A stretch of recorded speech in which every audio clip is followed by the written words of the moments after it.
Hello everyone. Today our team will discuss two deliverables. First, Deliverable 2, normalization of the influencer content planner database. We will show the problems we found in the original design and how we fixed them through normalization. Our case scenario is an influencer content planner system that tracks influencers, their posts, campaigns, sponsors, platforms, and engagement. The objective of Deliverable 2 was to identify issues like redundancy and anomalies and to normalize the database to improve efficiency and reliability.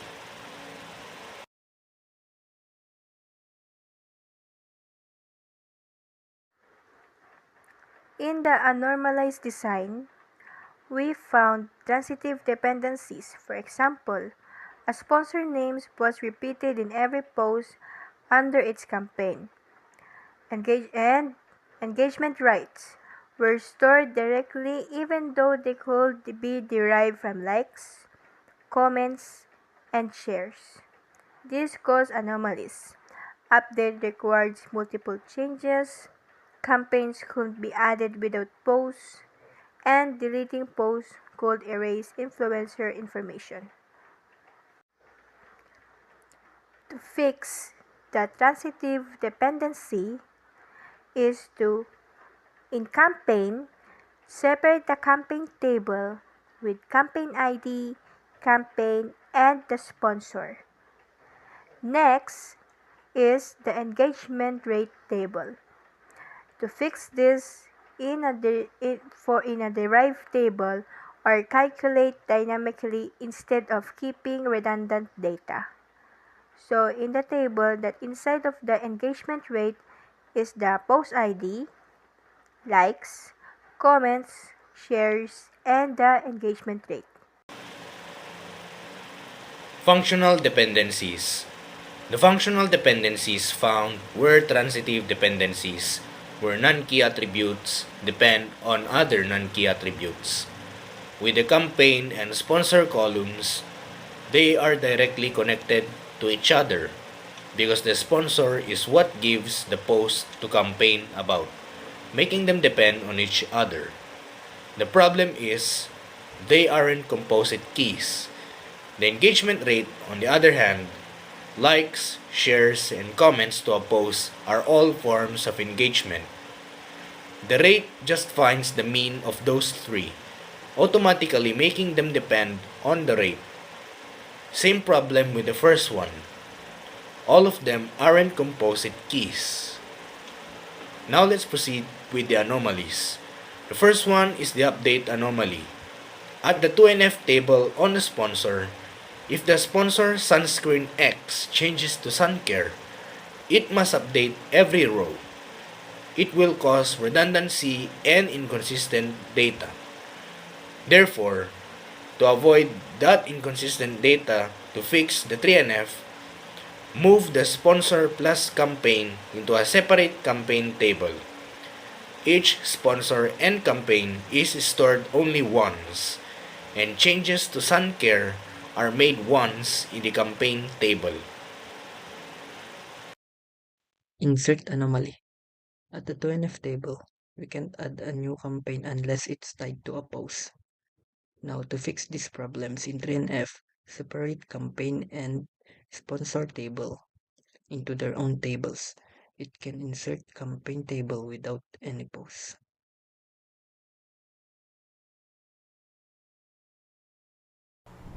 Delete anomaly. At the 2NF table, if the user deletes the last post of an influencer, it also deletes their profile info. Example, Tio INF005 has only one post. Deleting it removes both the post and Tio himself from the table. In order to fix this in 3NF, just by deleting a campaign data only, as you can see in the table displayed after 3NF. So you can see in the table that the campaign data has been deleted, which is C005 in campaign ID. Redundancies in 3NF table. Campaign table removes sponsor redundancy, one sponsor per campaign. We resolved this by transforming the database into 3NF. Key actions included separating campaign from post to store sponsor data once, creating post engagement to store likes, comments, and shares properly, structuring influencer, platform, and post tables so each non-key attribute depends only on its primary key. This removed redundancy and ensured consistent data. Here, in resulting 3NF tables, influencer table consists of influencer ID and name. Next is the platform table. It consists of platform ID and platform name. Next is the post table. It consists of post ID, post title, post date, time, team, influencer ID, platform ID, and campaign ID. Next is the campaign table. It consists of campaign ID, campaign name, and sponsor. And lastly, the post engagement table. It consists of post ID, likes, comments, shares, and engagement rate. We then move beyond 3NF to PCNF and 4NF. So the issue is that one post could have multiple hashtags and be shared on multiple platforms, creating duplicate rows. So the solution is that we added junction tables like post hashtag consists of post ID and hashtag and properly defined the platform which consists of platform ID and platform name. This design supports many-to-many relationships without redundancy. So BCNF 4NF tables, if applicable, it shows the conversion to BCNF or 4NF. For each conversion, briefly explains what redundancies or anomalies were removed and how BCNF or 4NF was achieved. So in multi-value dependencies, the 3NF fixes transitive dependencies, but BCNF fixes cases where a non-prime attribute determines part of a key. Most tables are already in BCNF except post hashtag and platform ID, which shows multi-value dependencies. In post hashtags, each post can have multiple hashtags in the table. One post ID is linked to many hashtags which duplicates post information in platform ID. So posts can appear on different platforms. Post ID determines platform, but it was not unique since multiple roles per post were created. This caused duplication of post attributes across rows.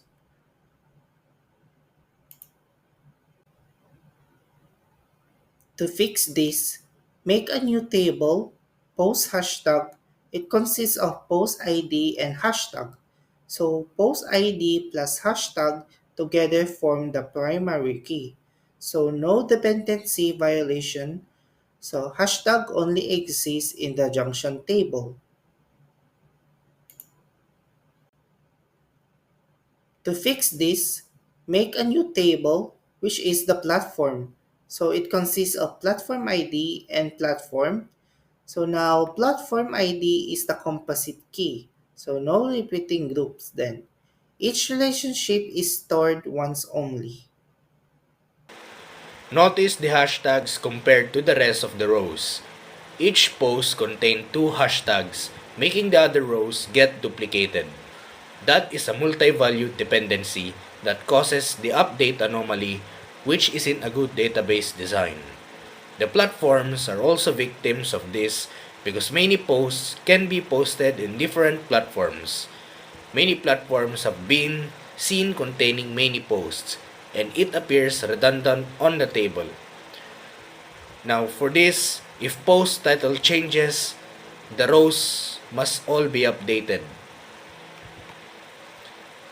To fix this as it converts into 4NF, and identifies the BCNF, which is the hashtags and platform ID, then change the post title once in the post table. Insert anomaly. We can't add a new hashtag without duplicating a post info. To fix this, as it converts into 4NF and identify the BCNF, which is the hashtags, we can't insert a new hashtag without duplicating a post. Now, this is the before and after table.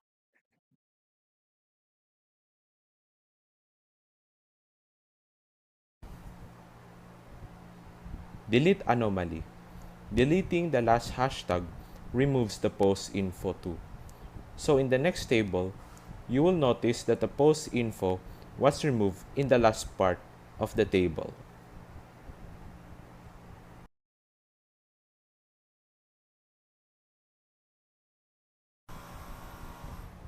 To fix this, as it converts into 4NF and identifies the BCNF, which is the hashtags, deleting a hashtag won't delete the post.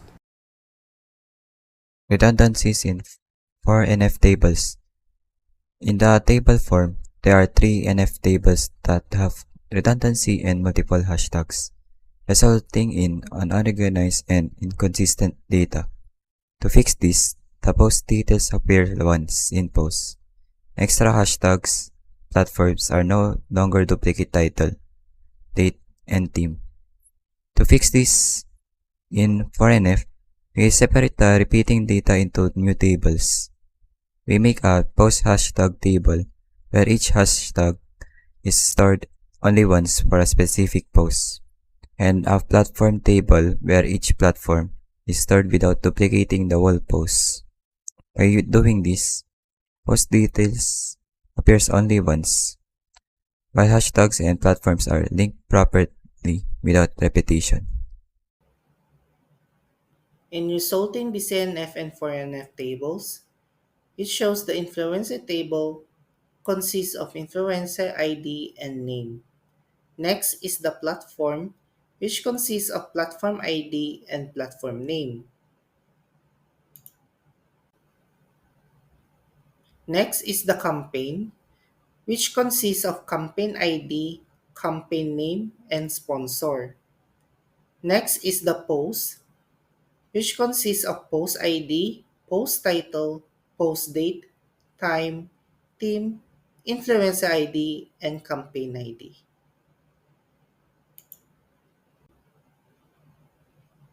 Next is the engagement, which consists of post ID, likes, comments, shares, and engagement rate.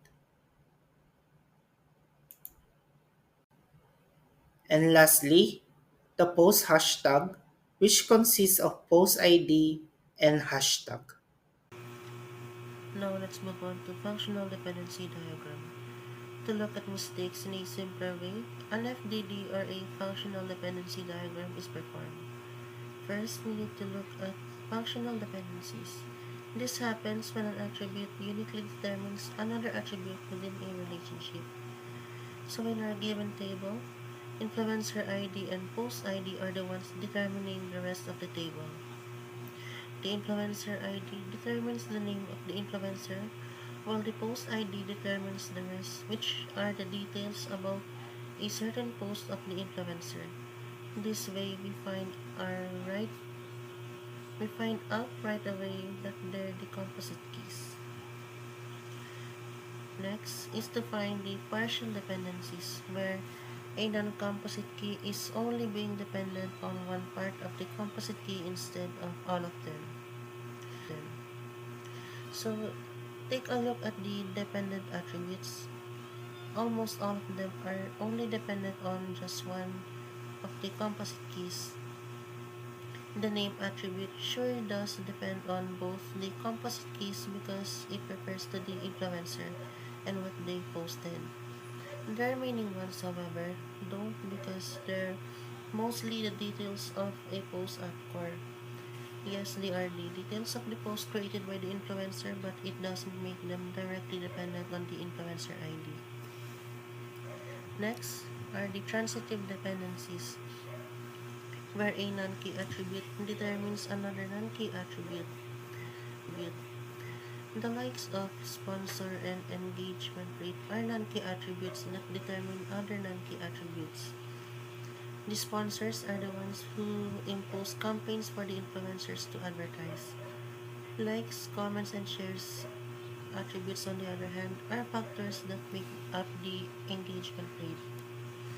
And lastly are the multi-valued dependencies, where contents of an attribute appear duplicated. Many posts were uploaded on the same platforms, making the contents of the said attribute look duplicated. Hashtags, on the other hand, are certain posts that contain more than one hashtags. At the table, each post had two hashtags, so they had to be separated. Now we will proceed to Deliverable 3 final design. In this part, we will present the entity relationship diagram, sample data, and our final schema. Now let's talk about the entity relationship diagram, or ERD, and its design rationale. So our ERD looks like this. And how did we came up with this one? Where did the figures came from? So these figures came from the normalized 4NF tables. So we have the influencer table, post table, campaign, engagement rate, hashtags, and the platform.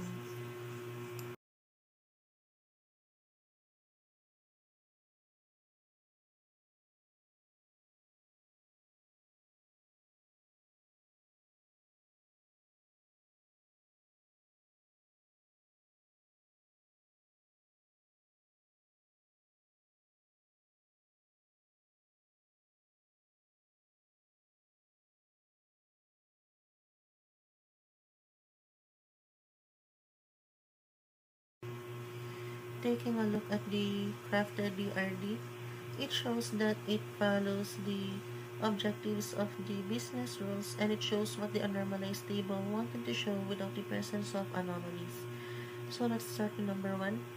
Each influencer posts on multiple platforms. That's why, as you can notice here on the ERD, influencer table and the post table have a one-to-many relationships.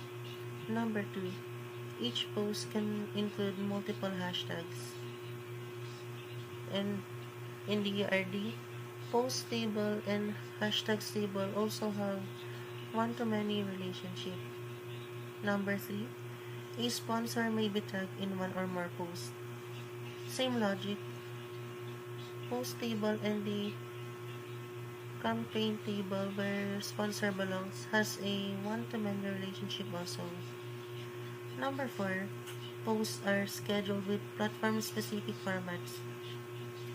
Very self-explanatory, that's why we have one-to-one relationship here in post to platform table.